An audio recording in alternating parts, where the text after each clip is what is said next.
My name is Aileen Sullivan, and I was 34 years old when I finally bought my first house. 13 years. That's how long it took me to afford 4 walls and a roof that belonged to me. Not a rental, not a temporary place, not something I was lucky to have. Mine. Every warped plank in the hardwood, every crooked line of paint, every late-night repair I did myself. I earned all of it. I still remember standing alone in the empty living room the day I got the keys. No furniture yet, no curtains, just silence and sunlight pooling on the floor. I cried, not because it was big or impressive, but because for the first time in my adult life, nothing about it depended on anyone else. So when I invited my family over for a small housewarming dinner, I kept my expectations modest. Takeout containers, a couple bottles of wine, no speeches, no ceremonies, just food and familiarity. I should have known better. My younger sister Amanda arrived first, tossing her coat onto a chair like she'd been there 100 times before. She wandered through the house with her wine glass already half full, opening doors, peeking into rooms. "Cute place," she said, finally dropping onto my new couch, folding her legs under herself. "Very you." I smiled tightly. "Thanks." She took a sip, then tilted her head. "You know," she said lightly, "technically, this house wouldn't even exist without us." I blinked. "What?" She grinned. "Come on, summer camp, 2005. We paid for that. Gave you your first taste of independence." The fork paused halfway to my mouth. "You mean the 3-week camp where I got poison ivy and learned how to glue popsicle sticks together?" Dad laughed. Not the warm, proud kind, the dismissive kind. The kind that says the conversation is already over. "It's called a foundational investment, Aileen," he said. "Everything builds on something." Mom nodded, lips pursed, like he'd just quoted scripture. "I paid for that camp myself," I said carefully, "with my paper route. You gave me $10 for snacks." Mom waved a hand. "We supported you in spirit." That was the first sour note. The kind you pretend not to hear because you want the evening to survive. I swallowed it. Thanksgiving came a week later. I arrived early, green bean casserole in hand, homemade, because some part of me still believed effort mattered. I stepped into the dining room and stopped short. My chair was gone. The chair I'd sat in every single year since I was 12. "Oh," Mom said quickly, avoiding my eyes. "We had to rearrange a bit." Amanda was already in my seat, smiling like she'd won something. Her new boyfriend sat beside her, arm draped comfortably along the back. I was guided to the kids' table, a folding chair, plastic plate, sitting next to my 12-year-old cousin who wiped his nose on his sleeve. No one commented on it. No one apologized. Dinner blurred past me until Mom stood, glass raised beside the gravy boat. "To family," she said, "and to the only one who truly made us proud, Amanda." Every head turned. I felt something in my chest go very, very quiet. I stood slowly. My napkin rested untouched on my plate. My casserole steamed, forgotten. "Thanks for saying it," I said, my voice calm, unnaturally calm. I turned to leave. "Wait," Dad said sharply. "Tell them." I paused, my hand gripping the back of the folding chair. "You sure?" He nodded once. So I did. I told them what 13 years really looked like. Missed birthdays, skipped vacations, double shifts, grease under my nails, no trust fund, no safety net, just work, constant grinding work. I told them about the nights I ate instant noodles because groceries could wait, but rent couldn't. About driving the same busted car until the engine finally gave out. About never asking for help because I already knew the answer. Amanda stared at me like she didn't recognize the person speaking. I didn't raise my voice. I didn't cry. And when I finished, I walked out. No one followed. That should have been the moment I understood. But denial is powerful when it's familiar, because this wasn't new. It was just louder. Amanda had always floated. She dropped out of college after 2 semesters, said it was too corporate. Tried selling handmade soap, then yoga certifications. Then a relationship blog that went nowhere. Every time she failed, my phone rang. Can you spot me rent this month, Aileen? Just until I get my feet under me. I paid. Again. And again. Car insurance, dental bills, credit cards. My parents never asked if I could afford it. It was just expected. You're doing so well, Mom would say sweetly. Amanda is still finding herself. Funny how Amanda was always finding herself, while I was expected to hold everyone else together. At 11 years of nonstop work, I almost had enough for a down payment. I lived in a one-bedroom with a radiator that screamed all winter. A spreadsheet taped to my fridge tracked every dollar. I sold my guitar, canceled streaming services, lived smaller so someday I could live free. Then Amanda showed up crying. Her boyfriend had kicked her out. She was between phases. I just need a few months, she begged. I'll sleep on the couch. I'll help with groceries. Months turned into 9. She never bought groceries. Claimed my bed. Utilities doubled. One night I came home to find her using my laptop for an energy healing Zoom session. My tax files were gone. Lost. That was when I finally snapped. I gave her 2 weeks. She cried. Mom called. Don't be cruel. She's your sister. No one asked if I was okay. So when I finally bought the house, I didn't tell them. I moved out in one weekend while Amanda was on a desert retreat. 3 months of silence, of space, of breathing. Then Thanksgiving happened. And on the Monday after, Amanda called. So, she chirped, your house has a spare room, right? I said nothing. My lease is up, she continued, and paying rent just doesn't align with where I'm at spiritually. The room went cold. And you kind of owe me, she added lightly. Remember that summer camp? That's when I finally understood. They didn't just take me for granted. They never saw me as family at all. I was the utility bill that always got paid. The silence after that phone call wasn't peaceful. It was sharp. I stood in my kitchen staring at the wall, Amanda's voice still echoing in my head. You kind of owe me. As if 13 years of my life could be reduced to a punchline. As if the house I'd bled for was just another communal asset she hadn't bothered to ask permission to use yet. I didn't call her back. I went to work instead. That's always been my reflex. When things get heavy, I move. I fix. I tighten bolts, lift engines, solve problems that don't argue back. I'm good at it. Better at machines than people.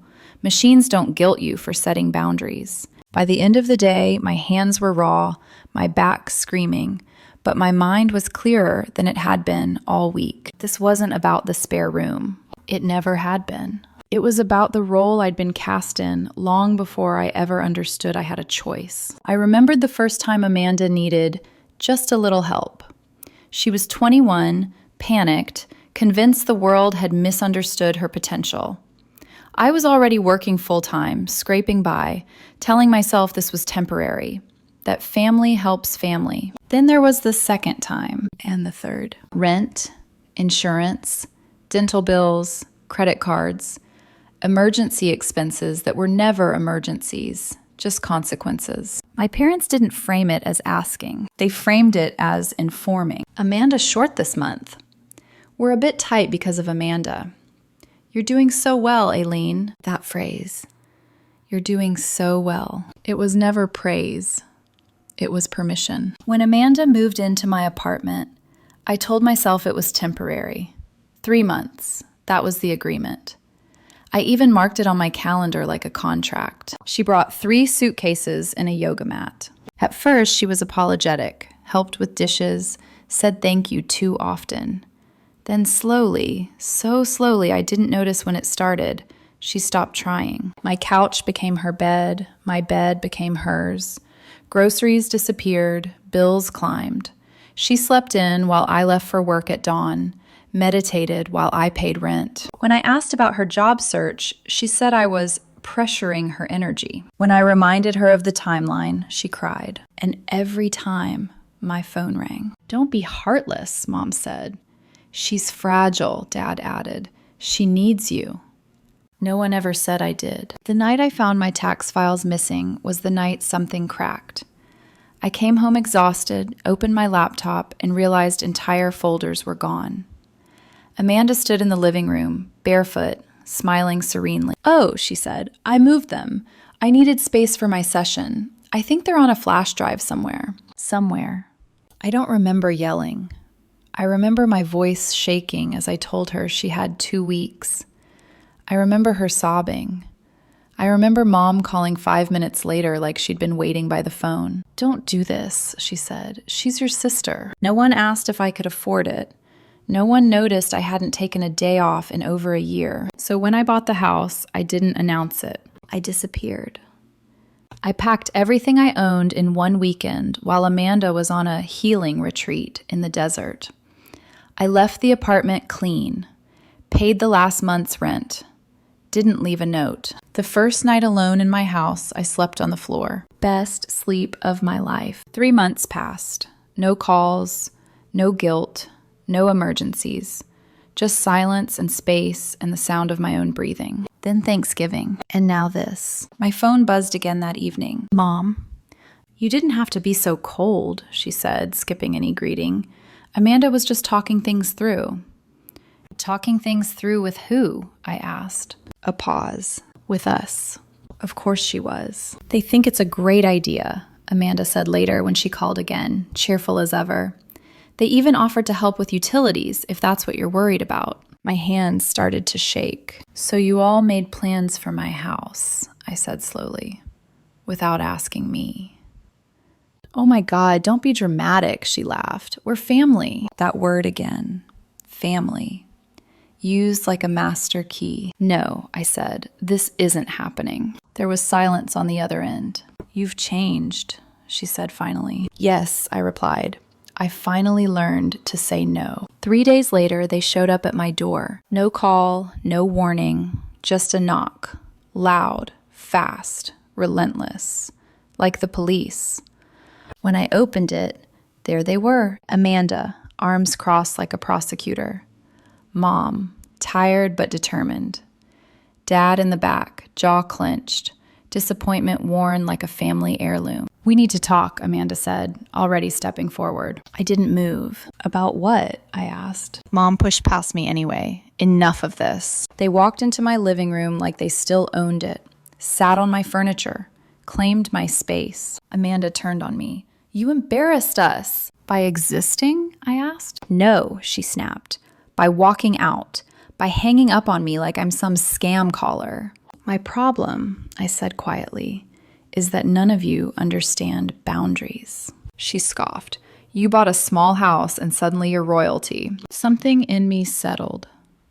I walked to my bedroom, opened my desk drawer, returned with a thick folder and dropped it onto the coffee table. "What's that?" Dad asked. "Receipts," I said. Amanda laughed. "You kept track?" "Yes," I said calmly, because I knew this day would come. I flipped it open. Rent payments, credit cards, mortgage assistance, thousands of dollars. The room went very quiet. Mom's hands trembled. "You're being cruel," she whispered. "No," I said. "I'm being clear." Amanda stood.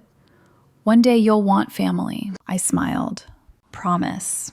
I opened the door. "No more guilt," I said. "You came to shame me and exposed yourselves instead." Amanda stormed out. Mom lingered, hurt and confused. "This isn't you." "It's always been me," I said. "You just liked me better when I couldn't say no." Dad looked at me like I'd thrown something precious away. I met his stare. Then I closed the door, locked it.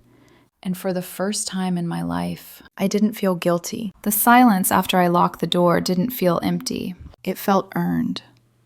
For the first hour, I sat on the floor with my back against the door, heart hammering like I'd just outrun something dangerous. My phone buzzed once, then twice, then stopped. I didn't check it. I slept better that night than I had in years. Morning came softly. Sunlight spilled across the kitchen floor. I made coffee and drank it slowly, standing barefoot in my own house, listening to nothing but the hum of the fridge.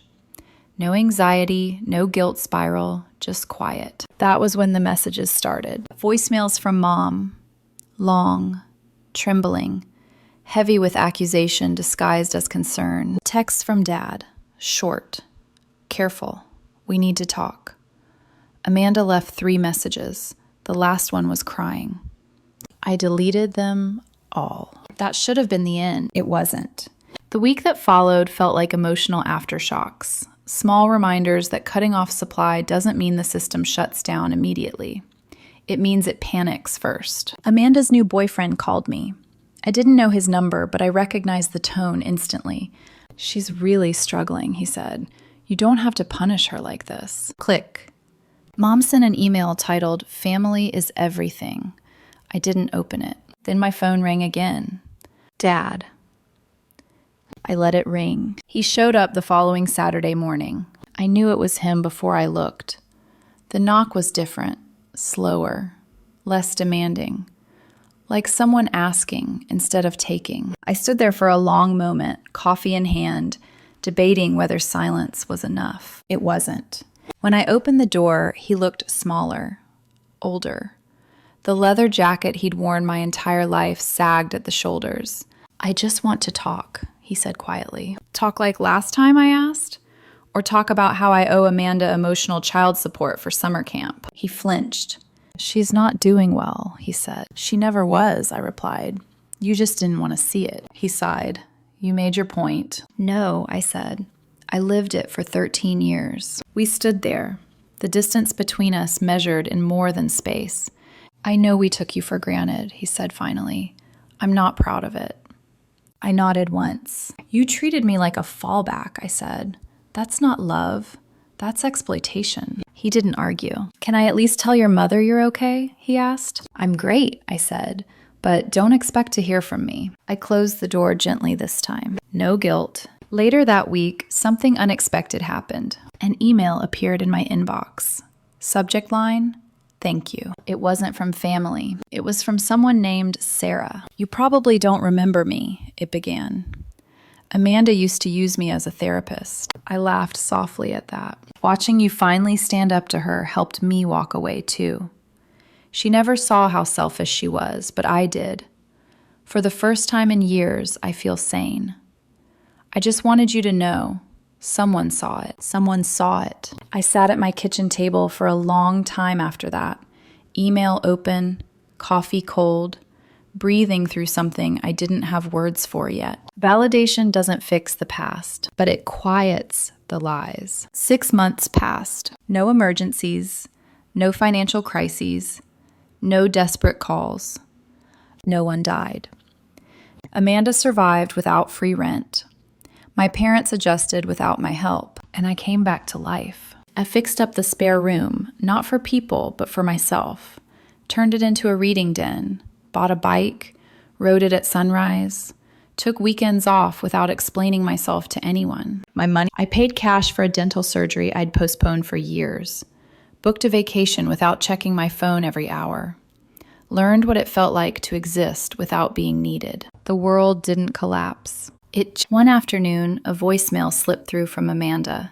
She cried, said she missed me, said she was sorry, said she didn't know how things went so wrong. I didn't respond. Not out of spite, out of self-respect. My therapist asked me once what love looked like now. I thought about it for a long moment before answering. A locked door, I said. Me on the inside. And peace. She smiled. So did I. Families like mine tell themselves a comforting lie. We did our best. What they mean is we did what was convenient. I did my best. They called me cruel for stopping the bleeding. But I'm not cruel. I'm clean. And if that makes me the villain in their story, so be it. Because in mine, I'm the one who finally escaped. The strange thing about freedom is that it doesn't arrive loudly. There's no music swelling in the background. No moment where the sky opens and confirms you made the right choice. It comes quietly, almost suspiciously, like peace waiting to see if you'll reject it out of habit. For weeks after Dad's visit, I kept expecting something else to happen. Another confrontation, another guilt-laced emergency, another reason I'd be dragged back into the role I'd spent my entire adult life playing. Nothing came.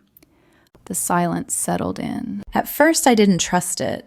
Silence had always meant something was coming, a demand, a crisis, a phone call that started with, "We hate to ask, but..." This silence was different. It didn't press down on me. It lifted. My mornings became predictable in the best way. Coffee before sunrise, the soft creak of the house warming up.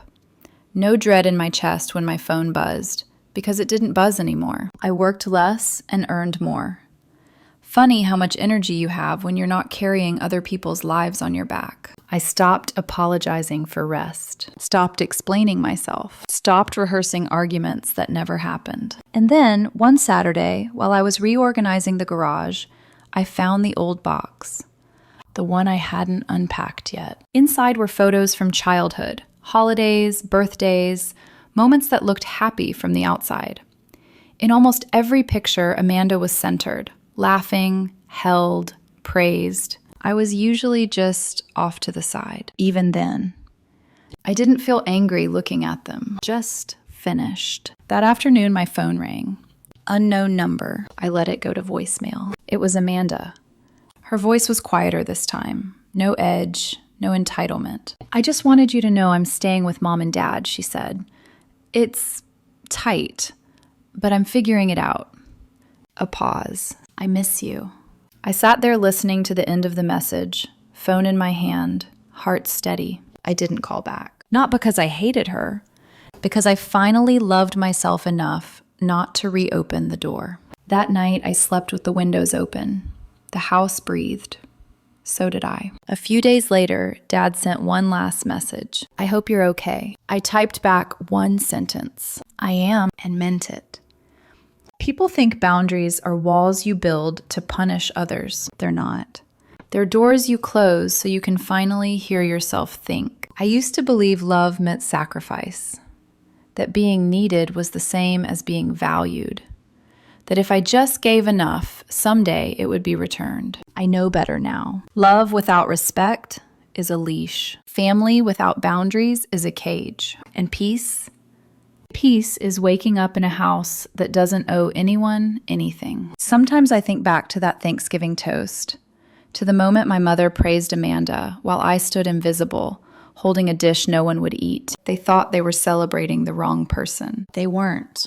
They just didn't realize it yet. I was the one holding the crumbling walls together, and I'm done apologizing for surviving. If that makes me the villain in their version of events, I can live with that. Because in mine, I finally chose myself.